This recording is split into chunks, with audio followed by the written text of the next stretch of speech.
We're back. Welcome We're to back. episode 2 of Tea with Rich. I am T, and this is my forever guest and buddy, Rich Lyons. Rich, how you doing today, bud? I'm good. I'm good. It's Friday, brother. It's It Friday. is. It is. We finally figured out how to post our first podcast, and it went up last night. For anyone that doesn't know, we're literally You banging. did. You figured it out. I was like, boom, there it is. It's great. Dude. I have the video, but like the remotely thing isn't like Riverside. So we're trying Riverside again for anybody that's not used this program before. We're gonna see how long it records. It did nothing but crash on me, but it's a great tool. It hasn't worked well, so we'll see what's going there. But no, I listened to it last night. I was up late and I laughed. I laughed. Scott and I were listening to it, and we were laughing. It was pretty awesome. I thought it was good. I thought we did a good job, and I thought the comments from Frank this morning were nice as well. So, what's up with you? Like, what do you got going on for the weekend? Any plans the next few Flying days? the Shoptalk, brother. Oh shit! I'm flying tomorrow, Yep. so I get into Vegas tomorrow night, and so then we kick it off, right? You're doing a day early, so oh yeah, but you're not I'm golfing. golfing. Yeah, there's Are you still a golfing spot. tomorrow? If you want in, there's still a spot. I'm cooking for all of you guys, and the thing that I decided to cook takes like 4 or 5 hours, so that's my Yeah, whole. so you're not in then. Yeah. Adam and I are gonna cook, but I'll be there. You know, bells on, hair done, and I'm doing an Indian dinner for you guys. So I'm doing a curry chicken. I'll do rice for the carb guys. I'm doing this chickpea pancake thing that's gonna blow your mind. It's all keto friendly. Dude, you're crazy. That's awesome. And then I'm doing a vegan thing. I'm gonna say vegetarian, but I'm doing a cauliflower and like purple sweet potato like curry Oh, dish as well. I love sweet potatoes. And then Adam's gonna do a soup, but like a Japanese style cucumber soup. Yeah, So Adam was texting me about. He said he listened to it, and he's like, "I miss so much, the old days." And JB texted, "I miss the old days." I mean, it was pretty great. yeah, it was pretty great. No, I'm leaving on Sunday, and then I'll be there and doing my thing. I don't have a badge. Do you have a badge for Shoptalk? No, I don't have a bad, so we'll just be hanging out together. You and I will just post up. I actually thought about like going to the store and just buying like them foldable chairs that parents bring to baseball and basketball games and just go up by the show, just fucking sit down with a little "who needs help" sign. I think we should interview people, and we'll put them on the podcast. We'll just start asking questions. You know what? I wonder if there's a place I could buy. I don't have a remote kit, and it's not actually a bad idea to sit down and shoot the shit with people. There's no shortage of It would folks be there. very funny. It would be very funny. So Shop Talk's coming. What are you excited about or not excited about? Like, I don't know why you're going, just so everyone's clear. I'm going because I'm on sabbatical, and it's the only time I get to see all my friends and all of our industry buddies from around the world go to these shows. So it's like I'm in Portsmouth, New Hampshire. Ain't nobody fucking here. So I'm going so I can hang out with everybody and I have mean, dinner. that's why I go. I mean, that's the truth, right? Like, because no one's paying for me to go, so Yep. I don't have a ticket, so I'm going to see you, see obviously Billy and Adam and JB, but see everyone else too. And then Yeah. there's a couple companies, like I'm doing a dinner with 3Kid and Studio Science. I'm playing golf with Marketplacer, so that Dave's going to be there with his new thing, CQL. So I mean, I'm on the board of a lot of people who are there, so I'm just I'm there representing all of them. I'm in the business of me, and I'll be representing me, and I'll be representing me as well, so I'm just looking forward to shooting the shit with everybody and kind of seeing what's up. Anything in particular you're looking forward to hearing or not hearing at the show? I mean, it's kind of 100% like no. it's like 100% no. yeah. What do you call it when all the religions come together? I forget. It's usually top of mind, but it's like church where we all get together and nobody fights, even though we're all on different platforms Yeah, yeah. or No, I think it's more for seeing people and stuff, so it'll be good. I'm actually looking forward to how many people rename their company something AI. I don't know if you saw that LinkedIn post the other day. I did. I totally saw that. If I see one more fucking thing that's 10 years old that's now like the next greatest amazing thing, I hope I do see a next amazing thing. I also hope somebody listening to this gives me their badge for a few hours because I didn't want to pay 3,500 I'm sure bucks. someone will trade with you for a little bit, and you can walk in and. I thought about getting a badge from a buddy that owns a retail brand of my friend of mine, Forlo.com. Interesting brand. Actually, you know Andy. He was at the wedding. Um, Yeah. Forlo is the only thread to finish good American-made brand in the U.S. It's a pair outdoor apparel and hunting apparel. But I thought about getting one from Andy, but he wanted to charge me 25 bucks for a Gmail address at his company a month, and I was like, no, that feels. I think, weird. I mean, I've got a site, like we just launched a site on Squarespace, and it actually takes orders now. So I'm in e-commerce now for You Life are. of Sales. What are you selling? Swag? No, I'm selling the Life of Sales, the training program, the sales training program. So I think Oh if shit. I'm an online retailer, like I could register, right? Um. I mean, I'm selling stuff. Yeah, but you can get a free ticket if you're just willing to sit through 20 interviews with all people you probably know anyway and get their pitch. By the way, why am I think I need camera powder. I think I over moisturize. Am I Yeah, but shiny? look at this, dude. I should put a hat on, cover up a No, little no. bit. There's a lot of shine. Like people are going to be blinded. Like if I look this way, look at all that shine I don't see in it the as window. much. Sunny here in Chicago. You see that sun? I look like my wife just put moisturizer on my. Wait, when did my beard get so fucking white? Holy cow! I'm I just think, wondering when your beard got so short. Like you're kind of doing like dude, I keep you it trimmed trimmed. it up. No, the problem is, I know I like it long like yours, but it makes me look old, and I hate looking old. I know I'm I'm starting to old. get more gray. You see that? Like it used to just be little spots, but now it's definitely getting more gray. Oh yeah, Gertrude likes it short though. Gertrude wants it like this, and so we have a little. you should shape it like mine. You should do the little pyramid No, come on. I want to get big like this so I can comb it up like that. thing. You want to be my shop teacher from 7th grade doing drafting class. Like just instead of having a comb over, I'm gonna have like a comb up. Just like I have like a fro. It would be amazing. What you ought to do is the big greased mustache and turn it around. The glasses would make that look amazing. So. I'm psyched. I'm excited to travel. I haven't traveled for a while. Adam's coming out and staying with us, Great. and Maneely's coming out. And honestly, I just want to see the squad. I know there's some boys renting cabanas. Hopefully, it's nice out next week. We can hang out down there, and then I got to go right to Sonoma for a V Foundation event right Yeah, now. that's awesome. I'm glad you're doing that. Like that. That still won't probably. If I listen to that speech, like I cry every time. Which That speech? SB speech, Jimmy V SB speech, I can't watch that, especially knowing what unbelievable. happened. Unbelievable. Well, You need to think, you need to laugh, and you need to cry. Like right or every day. So so it's amazing. so this show, the theme, of course, is all about colon cancer and colon research and things like that, which is like divine intervention. Shannon's like so excited. I'm gonna have to listen to that for three straight days. So unfortunately, I made a commitment to make an appointment this year. I thought the Pernuvo scan was gonna get me out of it for a little bit, but it ends You up. got to do the colonoscopy. It's easy. You just go to sleep and then you wake up. The worst part is all the stuff you have to drink. Like you get cleaned out.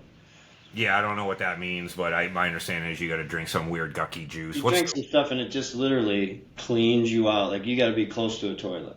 Like Are you sure? everything pours. For real? through. Oh yeah. So I mean, a friend of mine loves it. This woman I know, she loves it because she's like, I love feeling clean like that. It cleans out your whole system.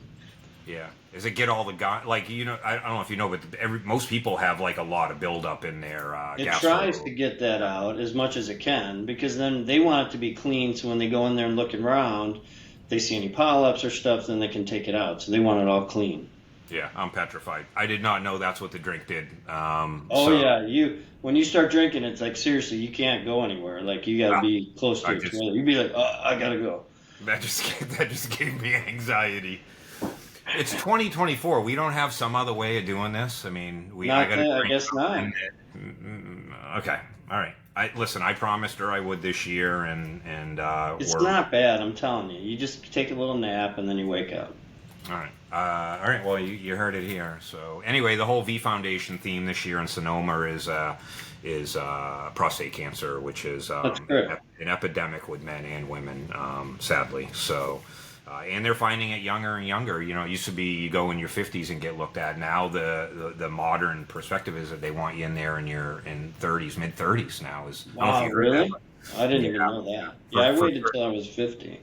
yeah, certain risk profiles. But anyway, why don't we get to Q&A time with you and I? And who's this episode sponsored by? Do we have a sponsor? What are we sponsored by? T and Rich? I don't know. It's I don't know. Yeah, we'll have to it's, pick. We should it's pick a different tea, like sponsored by chai tea. What we ought to do is we ought to just focus on companies and nonprofits that would never get the kind of exposure that we could give them with 23 people listening to this podcast when it goes up. Exactly. So, Well, it's funny because if when I told you the story when I first grew my beard, right? It was Movember. oh yeah, So speaking of men's health, right? I mean, Movember was all about men's health and prostate cancer, like what you're talking about. So we could dedicate it to, go get your colonoscopy, get your prostate checked. Like men's health is a real thing. Like people die, right? So they do. Again, that's why I went and did the full body MRI. Which, by the way, if anybody's ever heard of Prenuvo and you're wondering, it's definitely worth every penny. It's like private healthcare thing, but I promise you won't go wrong. So let's rip through. So let's get into Q&A. We'll get into some questions that came from we're still rolling. We haven't shut down yet. We don't have to start over.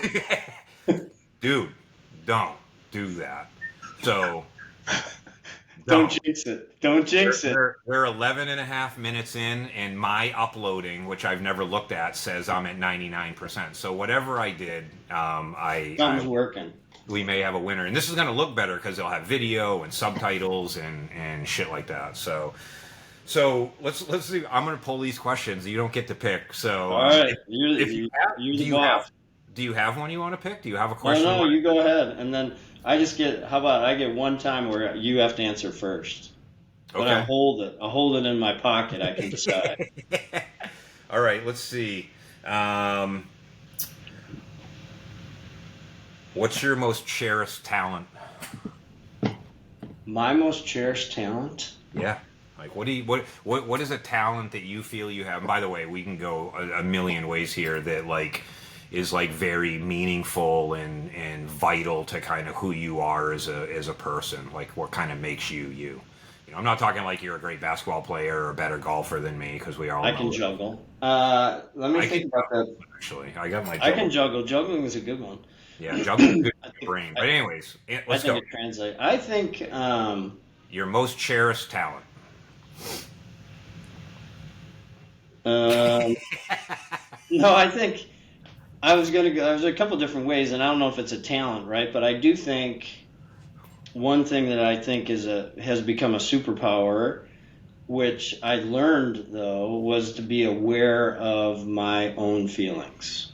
Ooh. And I think it's become a talent. Like literally I used to ignore it. I used to think being a guy, right, you weren't supposed to have any feelings, never feel fear, never acknowledge it, never feel hurt. And I think I did a lot of growth work, a lot of, soul searching, and especially when you get married, like if you can't talk about your feelings, you're in trouble. So fear, hurt, anger, sadness, joy, like that's important for me to understand. It doesn't mean I always have to say it, but the fact that I know it, like I'm feeling afraid right now, someone said something, I'm feeling hurt, I don't have to say it. I think most people jump right to anger and react and go after it, but to be able to just contain gives me a superpower to understand other people. Yeah. I understanding me, helps me to understand other people, and I can have way more empathy.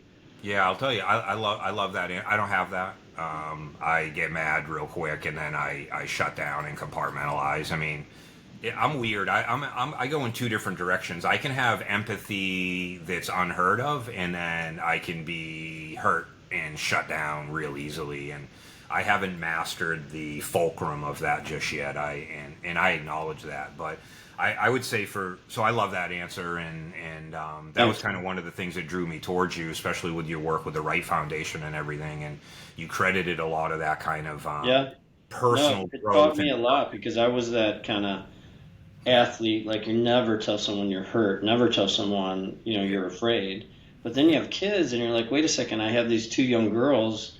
and they see me as like a robot, and they don't think I'm afraid, so then they think there's something wrong with fear, and they don't think I'm ever hurt, so then they don't think they should be hurt. So I had to learn to just say ouch, and that's hard, and not punish, right? Because what do I want to do? If someone hurts me, I want to fucking hurt them back, Yeah. right? But just to say ouch and not punish and just say that hurt my feelings, like, especially with the girls, like, super important. My instinct is to strike, unfortunately.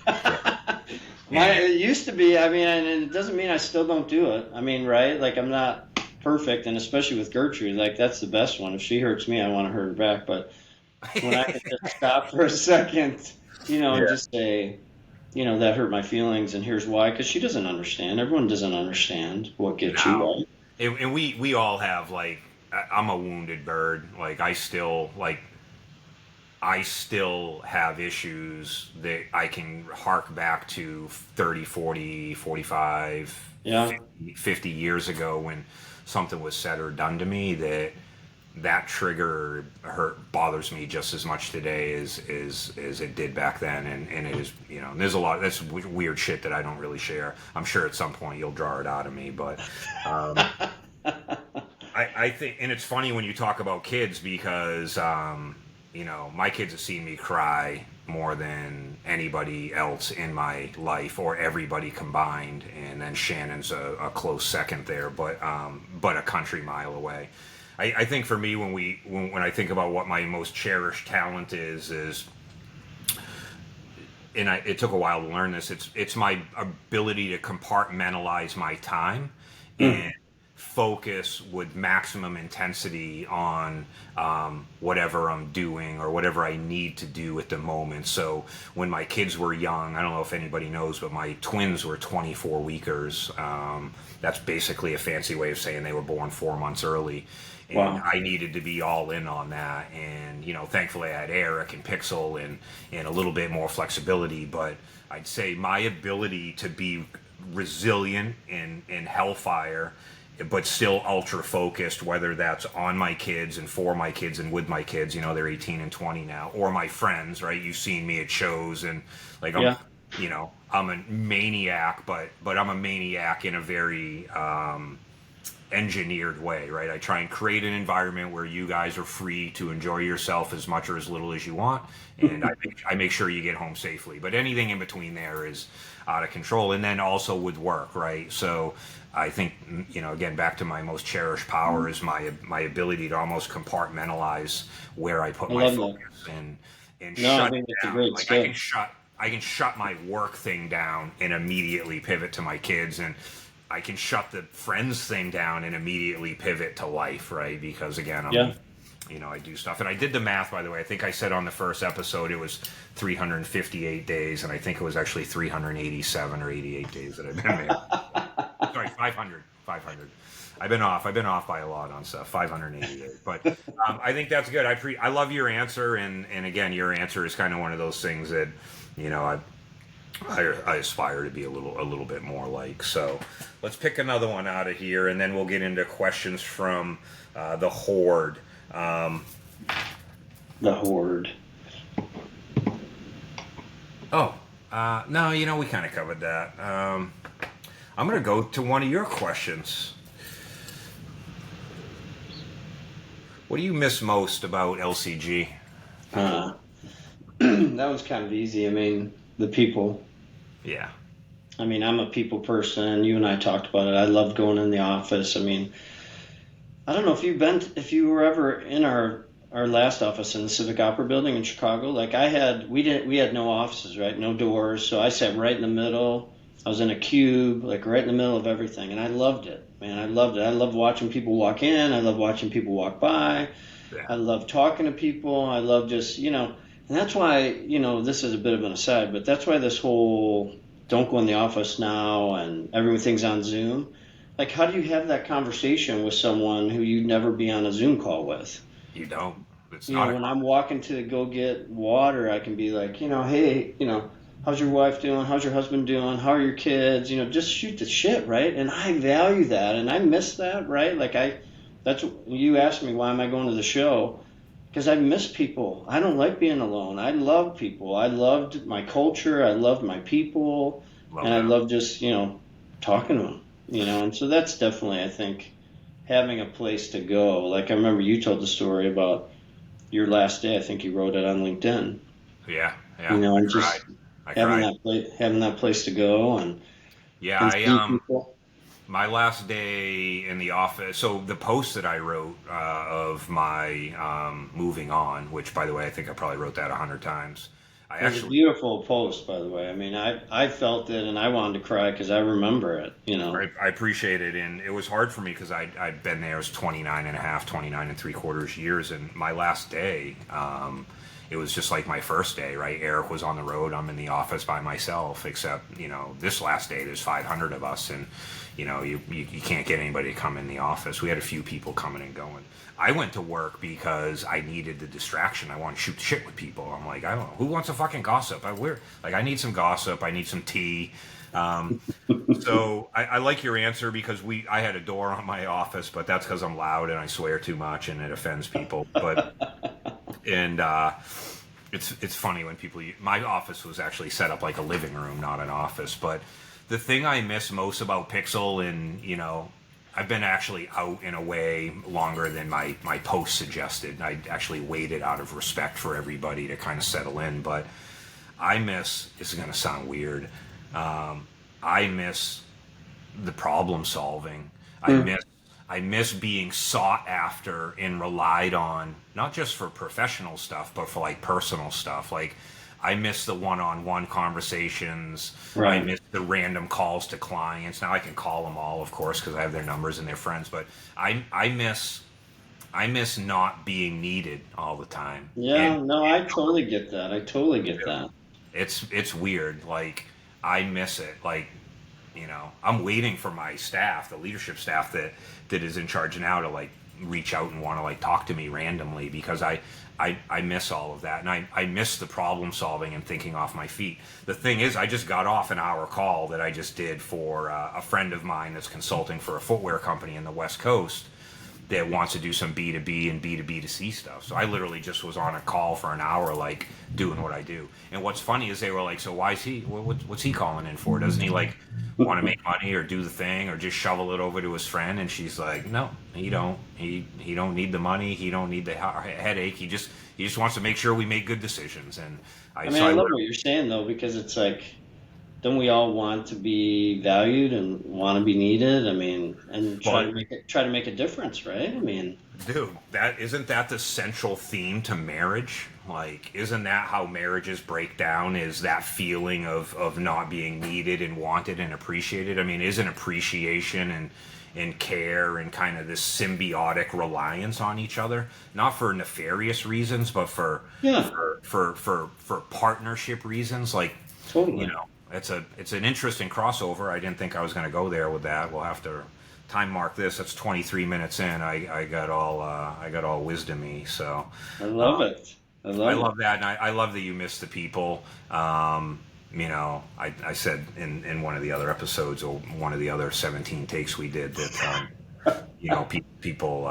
people ask you a lot of questions. All right, I'm going to do one more question out of here, and then we're going to get into some of the questions that we still have left from the squad. So this is your question too. Do you have any regrets?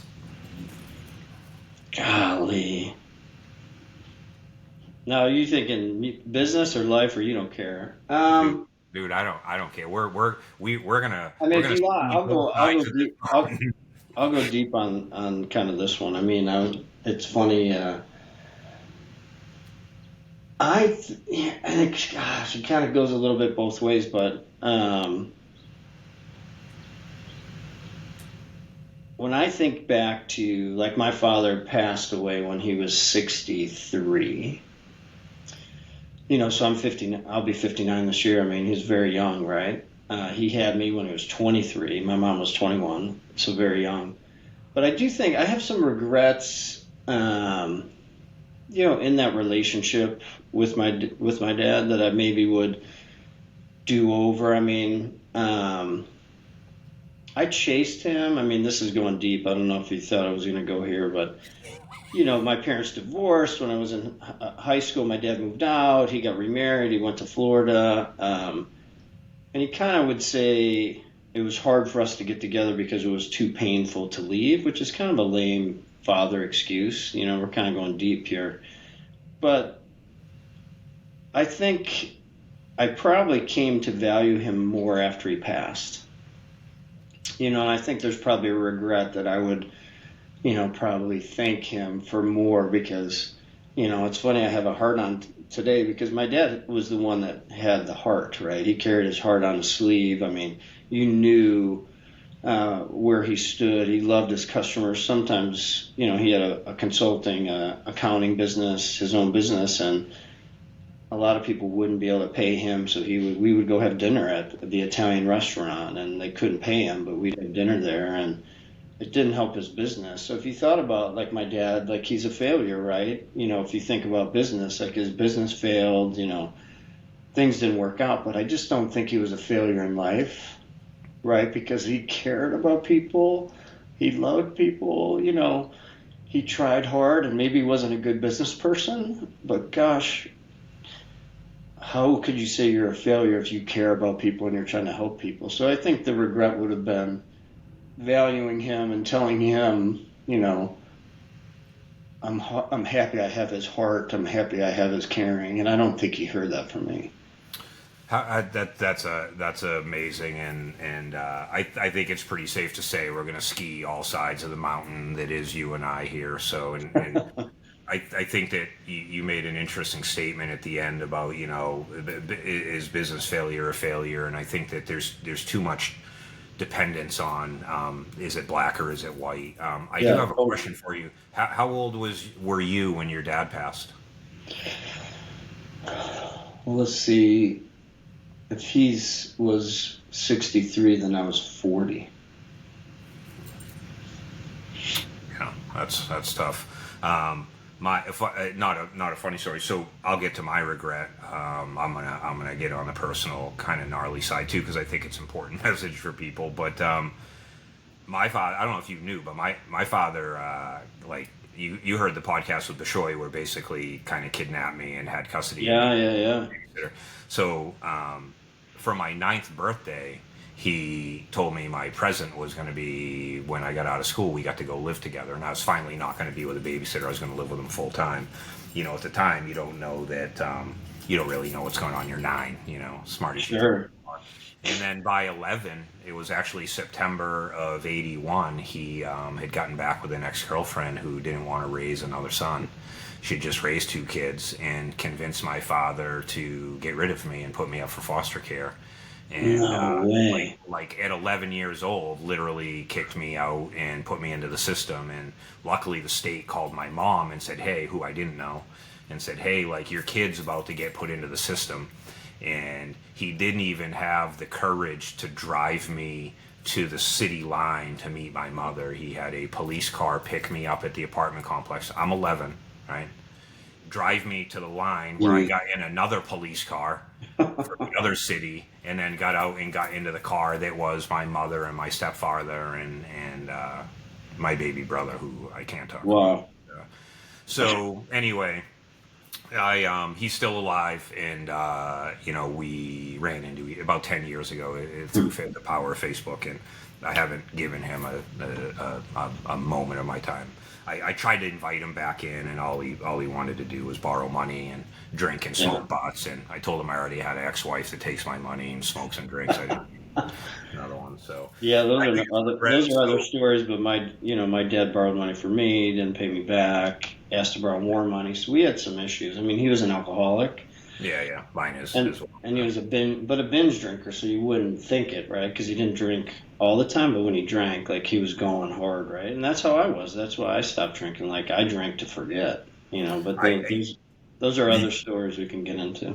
I was gonna say, you told me some weird stories. You'd come home with like your knuckles would be all fucked up, and you don't remember why. But let me go to my regret, because my regret is kind of a big one. I actually, on a personal note, I regret how my divorce happened. I got divorced in 2009 after being married for 12 years. Hmm. and my kids were 4 and 5 years old. Actually, 3 and 5. They're 14 months apart. And I regret how that whole thing went down. It was my first one, no excuse, so you don't really know what the playbook is. And there's really no guidance out there for men going through a divorce, especially men that are financially stable and are working tremendous amount and trying to be good dads. But I regret I regret how I handled that. I regret the Hmm. venom that I had. I regret, you know, occasionally weaponizing the relationship with my kids, and Right. they're too young to remember any of that stuff. But I regret how that whole thing happened and how those first few years went down. And it isn't really about her. It's not a her thing. It's a me thing. Right. I didn't handle it well because I didn't know what the rules were, and you know, when you're going through something like that and somebody's hurting you so much and saying mean things, you only I'm a hood rat, right? Yeah. You only know how to fight back. And the truth is, to be honest with you, while I regret the divorce and how it went down, not the divorce, but how the divorce How went it down, went down. Sure. it made me a better father. I wasn't a great father. I think I could have been a better father when my kids were a little bit younger. You know, I would get up and go to work and come home late, and you know, when you're married and you're young and you don't know, there's this sort of relationship that's in your head from years and years of TV about what the mom does and what the dad does and all of that. And but Sure. getting divorced, is as much as it was painful, and I regret how I handled my end of it for a number of years. It made me a better dad. And I went from working too much to being forced, because I got 50-50 custody of my kids. I was forced to be present and to be the mom and the Right. dad and to prioritize my kids over everything else. I brought them to school every day. I picked them up every day. I brought them to all their sporting events when I had them. And for, I think, up until 2 or 3 years ago, I never traded time with my children, with one or two exceptions a year for a few days, exchange and connections and shop Sure. talk, right? That's literally it. I never traded time. So when it was my time with my kids, I was with my kids. And if That's that meant awesome. bringing them to work, they brought them to work, you know? So I wish I'd handled that a little bit better, but I have a lot of regrets. I was a dummy, and I've done a lot of bad things right up until, I don't know, just prior to meeting Shannon. Quite frankly, Shannon changed my life. Um, No, I love well, it. let's get to questions from the field. Let me go down in here. So Eric Lassard had an interesting question for us. What makes a better result when the customer pushes you outside of your comfort zone, or when you push a customer out of their comfort zone? Any examples?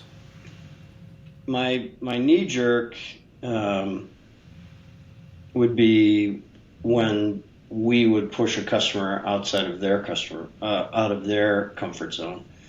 And a couple reasons I say that. I mean, I think because we as consulting firms, like you think about it, TJ, you worked with a ton of brands, and you could bring this idea of best practices, right? Even across industry, it didn't have to be the same industry, but you could bring a best practice from across. Hey, how about if we try this? Like try different things. So I think part of our job was to push that customer out of their comfort zone. Sometimes get them out of what they're used to doing and be like, how about try this? Like, I mean, isn't a good example now, but back in the day, like, how about try subscriptions? How about try something different that you're not doing? Like, how can we do loyalty? Like, it's working over here in this other industry. Who says it can't work here? So I think that's a better result. And then I'll say why. Also on the other side, there were times where we got pushed by a customer outside of our comfort zone and we failed. Where we tried to do something that we hadn't done before. We tried to change our process too much. Mm-hmm.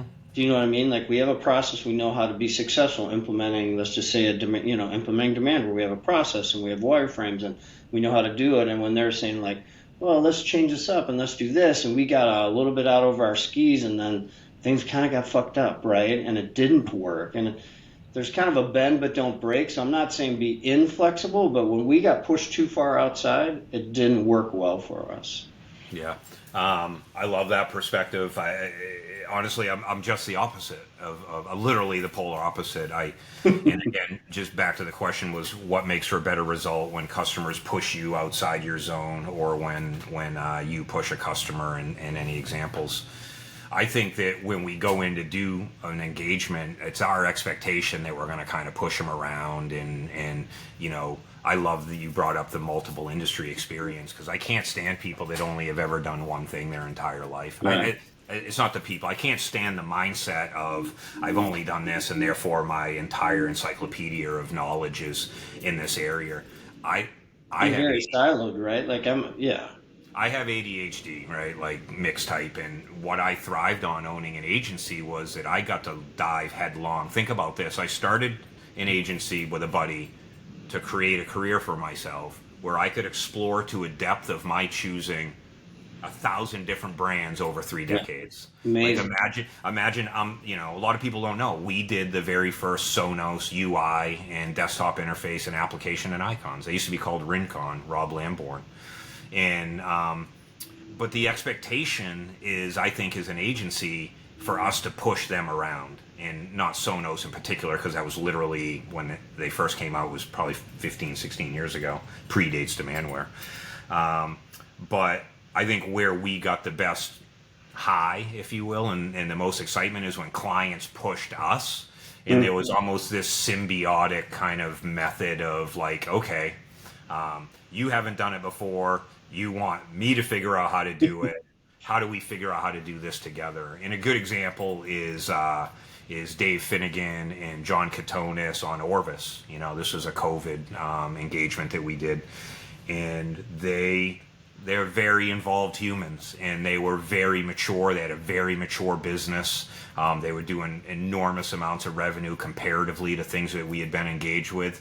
And they just thought differently, right? They thought about systems and programs and really collaborating, and they stretched and stressed us out. But what was beautiful was they had some front end guys that were like pushing the envelope with Page Designer and doing things that had never been done with Page Designer, probably still haven't been done. And they had a UX team with our UX team, and they had Katonis running Right. the technical team, and so it was great. And if you don't know who Dave Finnegan is, he's Build-A-Bear and Orvis, and maybe one of the most thoughtful and intelligent sort of leaders I've actually ever met. He's definitely top 10 in my tier. So for I love me, that you can have the opposite answer and it totally makes sense.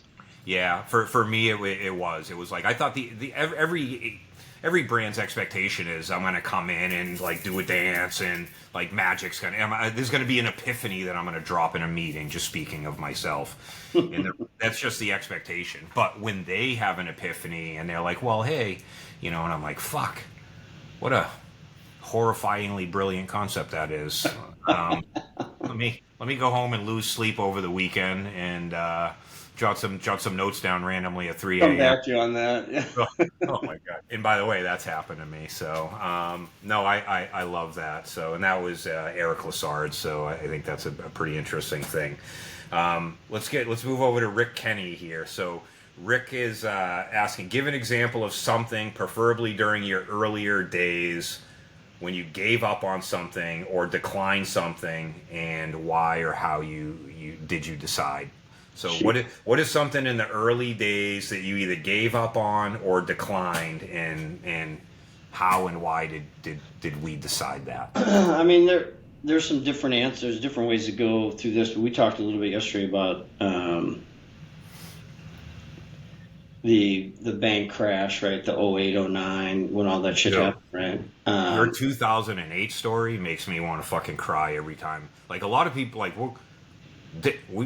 we got to talk about that in the next episode because I think that's going to blow people's minds. Like that's unheard of. But anyways, sorry. Go Yeah, on. so we can get into that story about the bank and calling in our. I mean, it was unbelievable. Our bank went bankrupt, but I think it was around that time, and we were going in that direction anyway. But we gave up on every other service offering we had, and we went all in on commerce. So when you think about giving something up, like I'm a sales guy, right? If you ask me like, can you do it? I'm like, yeah, I'll fucking figure it out. I'll find someone, I'll figure it out. And I talked about Dave and I, we were doing staff aug, right? Like AS400 sign on, I'll find that guy. SAP FICO, I'll find that guy. You know, That was my curse for 15 years. So right? But I mean, we didn't start growing until we focused. yeah, So the focus, you were talking just a little earlier about your ability to focus. I mean, when we came to that time, it was tough. We had to make some tough decisions, and part of the tough decision was we're not going to do everything. Like we tried to be, I shouldn't even say we, Rich Lyons, I tried to be everyone to everything. If you ask me something, I'll figure it out. I'll do anything I can and I'll figure it out because I want, I think I can do everything.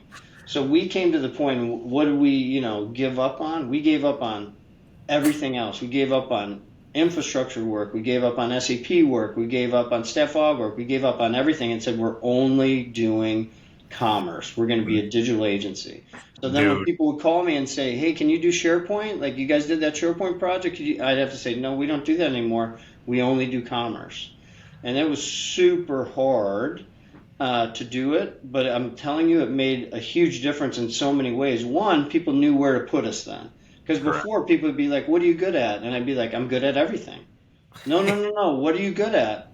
Oh, we can do everything. And that's bullshit. I mean, but we tried. It's the jack of all trades, master of none. So we decided to be a master of commerce. And it changed. And then when we hired salespeople, because when we hired salespeople before, they would fail. Why would they fail? Because we couldn't train them on everything. Like, let me train you as a new salesperson to know everything. Yeah. But now we hire a new salesperson and we just train them on commerce. One thing. Don't you just train them on yes and? Yeah, exactly. That's a different story, but we would train them on yes and. But no, I mean, it was all of a sudden, and obviously we hit the timing right and we were with Demandware and things kind of blew up, but I think the focus helped. It helped us to build a sales team. It helped us to be successful with that. And people knew what we did, whereas before they're like, no, what do you do? And we're like, we do everything. We got to, me and you and Eric get on here, my partner / former partner, current partner too still. But you're going to shit when he's got the same fucking story where he tried for a year to get me to like stop doing everything. Because you called me. I mean, I grew up in the age. It's like, oh, social was new. I'm like, fuck it, I'll inhale that. That's like a teaspoon, right? That's easy. Oh, so we were doing everything. The problem we had was like fucking training everybody on 72 different things because we never did staff aug. But we gotta have this conversation with Dode because I was like, no, fuck that. No, I don't want to do e-commerce. It's too limiting. That's stupid. But the reality is when we Dave and I were kind of the same. Like Dave's like, dude, we need to focus, and I'm like, no. I was like the you of it. Like, no, we can do everything. Well, we had a bigger issue. We had descending revenue, right? So we had ascended to a certain area, and then revenue started kind of trailing off because everything was becoming commoditized. And he'd be like, dude, like we can't do it. I'm like, fuck that. Yes, we can. And then he sort of suggested e-com, and he's like, well, listen, like we did Perry Ellis. We got back in the program. That's a whole other story. We got to get Harvey on for. Harvey for like years tried to get me back into Demandware, and I was like, nah, fuck that. I don't like. No, I'm not doing it. Fuck them. Fuck Jeff. Fuck Phil. Fuck everybody. But by the way, I love all of them. But and anyway, funny story. We'll have to come back to that because Harvey's the reason Harvey Bierman's the reason I got back involved in Demandware. He came and played. Oh my gosh, that's great. Twice a year, and he's like, I'm like, Jeff don't like me. He's like, Jeff doesn't care. I'm like, well, who cares? He's like, well, Phil likes you. I'm like, Phil doesn't even know me. Philip Jefferson. Yeah, he was great. Another legend. I've got a great story about Philip Jefferson. I mean, we'll get back to it. Let's go back. So an example of something preferably during the earlier days where you gave up on something or declined something. Yeah, I'll tell you right now, like trend spotting is a big thing in the beginning. And we gave up on trying to be a multimedia company and like a traditional like agency doing media and trade show presentations and demo diskettes and CDs because the web came on. And I hated the web. I thought it was the stupidest fucking thing. It was a little graphic and text messages and, little blocks of text. I was a modeler and an animator. I was like, the web is the stupidest thing ever. Which, by the way, I also said about e-commerce. And Great. I bought a book. I got Netscape 1.0 on diskette, and I bought HTML 1.0. Mark Anderson had done Netscape and the book. Yeah. And I went home on a Friday and came back on a Monday, and I was like, all right, fuck it. Let's do websites. And that was like October of '95, and we became a website company within a couple of months. Dude, that's early. That's early. Yeah, well, we were when I was at Cabletron, we were like in the 11 or low 12 thousands for URLs. Wow. Ctron.com, and then we couldn't even get Pixel Media. We were missing the E in Pixel, and then it came available, and one of my guys knew how to speak Spanish, and he's on with like, I don't know who it was, Internick or whoever the early one was. All of a sudden he starts speaking Spanish. I'm like, the fuck are you doing? He goes, I found a guy in support who speaks Spanish, and he negotiated getting our URL with the E in it from somebody else, actually. That's how we got Pixel. Crazy. And no, I mean, early 2000s, was the first time we started building like custom websites like .NET, C#, like before 2005, obviously Demandware. C#. That's all. You're going deep, building websites in C#. But yeah, I mean, I think another thing during the early days is that we got away from pretty quick, and we learned the hard way. Took a lot of burns on the stove to stop touching it, but people that had ideas that had no legs and had no money attached to them. Like, we would co-invest in things and give services away in the early days. Yeah, we didn't do that. I'm glad we didn't do that. But we did one paid, and the guy got so bent out of shape, he'd spent 90 grand with us that he hauled us into court and rang up 90 grand in fucking legal fees and then dropped the case. And he was a lawyer just to be a dick. And then couple others. So we went through that a few times where guys kind of came in and thought that, they were going to revolutionize the world for $75,000 and build the next, $20 million product. And, you only got to, scrape your knees so many times on the tar to not run barefoot. But, we learned a lot of stuff the hard way. Like I said, I think I just put a story up on my Instagram that's I'm not good because I'm smart. I'm good because I've done everything wrong at least 3 or 4 times. So. Well, the other thing, and I bet you'll relate to this, like the other thing I gave up on was in the early days when I hired someone, like I thought it was my responsibility to make them successful. Wow. And I was like, I hired some sales guys, and I'm like, I know how to be successful in sales, so I'm going to train these people, and I put everything into it, and I would share all the anxiety, and I was like, it was almost like the God complex of a doctor, like you can save everyone. And then they never got it. They never got it. But then I was so shocked, like, why didn't this work? Like, what the fuck is going on? And I was so pissed and hurt, and so I kind of had to give up on that and almost have like a hire fast, fire fast mentality, because if someone does, here's the key point I learned: if someone doesn't want it, I can't make them want it. Dude, it's so funny that this is a story coming up, because I would literally, I'm the pitch guy, like I do decks and the whole 9 yards. Like I'm literally, I'm a force if you're on the other side of the table, and I'm just very passionate. So we get these guys in, and I would like literally do the deck with them. Yeah. Literally, they'd sit and watch me pitch 50 times, and I would be like, I'd watch them, and I was like, so what are you doing when I'm pitching? Like, are you not taking any notes? Are you not? Are you sleeping? Yeah, exactly. Like, what is that? And they'd be like, well, I'm not like you. I mean, you got to let me do it my own way. I'm like, no. Like, there's, like, no, your way is... like I did it. It fucking works.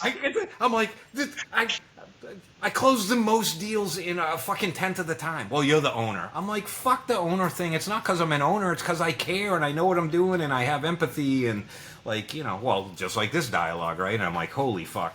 And I would say the only kid that said that to me one time, I'm going to do a shout out if he ever actually gets on here, but I remember quite a few years ago, we had a kid and I traveled with him everywhere. We did all of our deals together. I was kind of like brought in. I was sort of the fluffer and the closer, and I was on both ends of that. And I'd be like, dude, like, why? And super nice kid, like, just kind of super mellow, kind of had his own way, very California surfer-y kid, although he's from northern New Hampshire. And I'm like, hey, like, now, meanwhile, I have tried this 25 times and failed, and I'm like, dude, like, why don't you just, like, do it like me? And he's like, he literally looks at me and goes, I'm not you. I was like, motherfucker. You know what I mean? He's like, how about I just like listen to you and learn from you and like be inspired by you, and then like I just do my version of you in my way.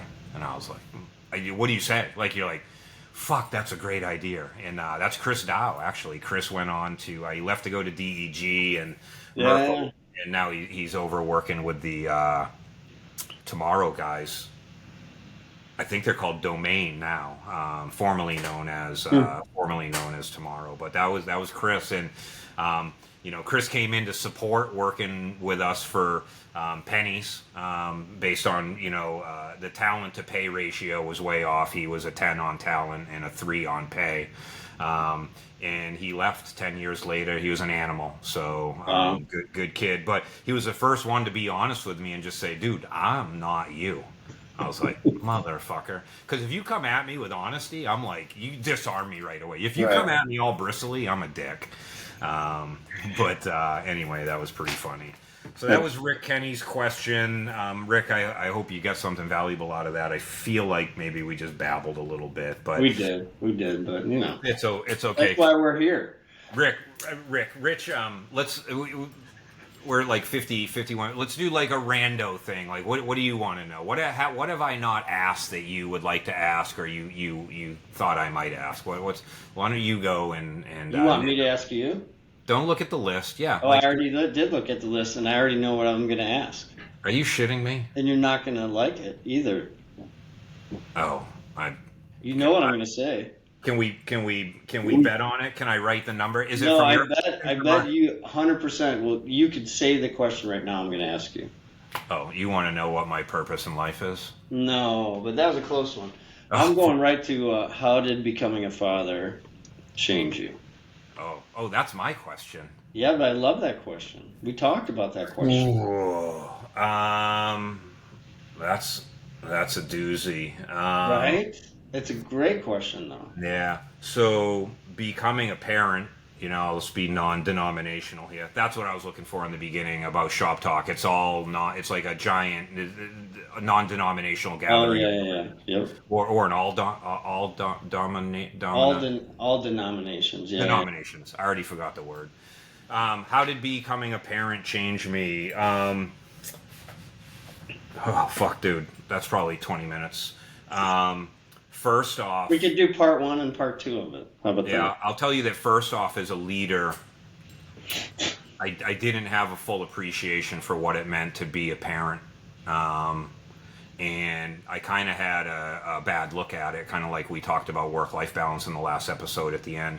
I didn't fully appreciate and understand the stress and struggle of what being a parent was, and the sacrifices that we make as parents for everybody in our life, like not just our children, but our coworkers and our family members, and our spouse gets the shit end of that stick, I think, more than anybody. So for my primary thing was that's when empathy really came in for me. That's when I really started to be like, fuck, like I've been a dick. And if you're a leader without children out there right now, I can promise you that when and if you decide to have children, you will look back on this comment that I just made, and it'll blow your mind on what a difference it had, because I didn't have the level of respect and empathy for what it meant to do all of those things that my staff deserved. And a lot of my staff, I was a late dad, 34, 35. A lot of my staff had kids younger. And, I just wish I was better. The other thing that it did, man, it made me like an emotional basket case.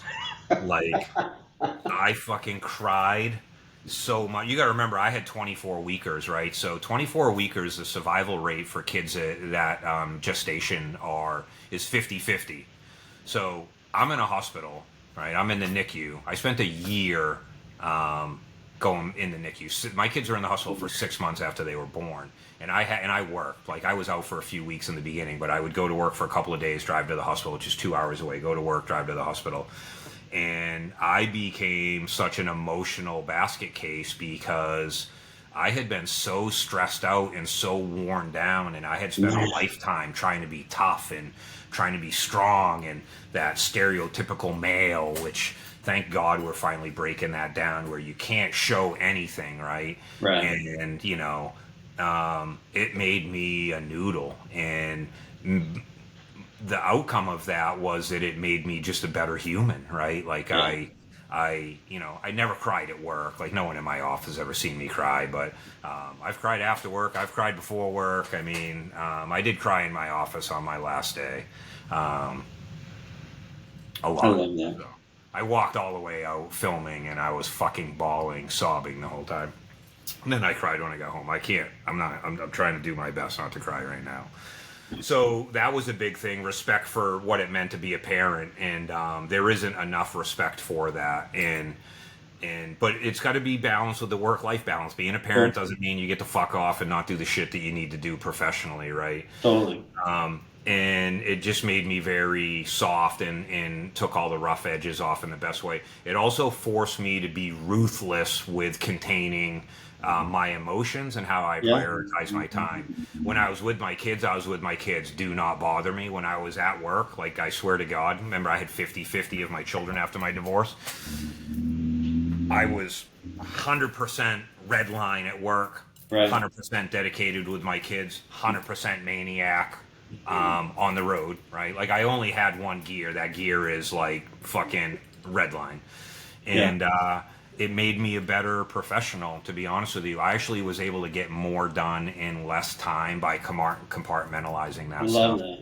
that. The other thing is it made me a better leader and manager and mentor.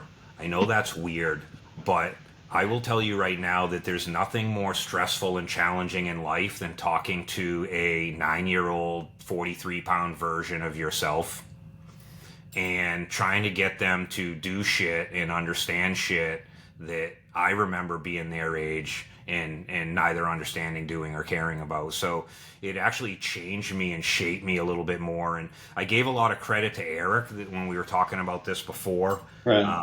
I think it was actually on Bashoy's podcast and maybe in the first episode we did, but it made me a better leader because I never had to be calm and methodic and thoughtful and strategic about what the outcome I needed to be and find the best way to get to that outcome in shared success, right? When you're a parent, everything's about shared success. I wasn't like a Gestapo type dad, Right. you know. Sometimes we were, but only when we had to. So I would say those are the three things, right? Made me soft, made me a better leader, and beyond anything, it made me appreciate my staff that were parents. And I'm going to say, right, I apologize to anybody that knew me as a leader before I had children. It is a thankless, exhausting job, and how you put up with me is a miracle. So, Dude, I love that. Thank you for that. cool. I think that's an awesome question, and we're going to cut this. We're at 58 minutes. We'll keep this under an hour. I will ask you that question next time because I know you'll probably get a little weepy, and you have I will. girls. Because I will agree with you that it made me weepy. I mean, no But question. you had girls. I have boys. Like, I got It's everyone going to be a says. very different, because I'll have some different answers because of girls. But I always said it was like this, like the Grinch, like my heart grew like, 3 times like the Grinch, right? Yeah. Well, I'm still dealing with challenges, right, as a parent, right? You guys, some of you know, like, my kids being 24 weekers have cerebral palsy, and, I got some challenges with May, and I'm still an active parent, and they're not here now, but, I'm now mentoring 18 and 20-year-old versions of myself. Each of my kids is a different part of me. None of them are the same. The artist is Dylan. The charismatic, smiling, looks exactly like me as Mason, and then the workhorse and the tireless seeker of knowledge is Jackson. So it's a little difficult, but It's hey, awesome. listen, I love talking with you and shooting Thanks, the shit. brother. I love these So questions. fun. I mean, this is The other one. kind of like cathartic, right? I love talking with you. Yeah, it's good, and I think that we're gonna in the next episode, you and I got to kind of scratch a little bit after shop talk at what's going on in the commerce industry and what's happening with the terminology and the alliances and all kind of the the card game that's going on that's confusing Right. a lot of brands from making good decisions. So And then we'll start bringing on some guests so we can abuse them. yeah, we I'll do a LinkedIn post and we'll get people to nominate our first 5 guests. Oh, that'd be awesome. All right. Listen, buddy, I love you. Thank you for taking the Love you time to too, chat brother. with I'll me. see you in a couple days. See you Yeah, in a you couple too. days. And for those that are listening, thanks for listening to Tea with Rich. It's always a pleasure to have people that want to kind of shoot the shit, if only passively, with us. So look forward to seeing you all next time. And until then, peace out. Thanks, buddy. Love you, Thanks, Rich. brother. Love See you, ya. man. Bye.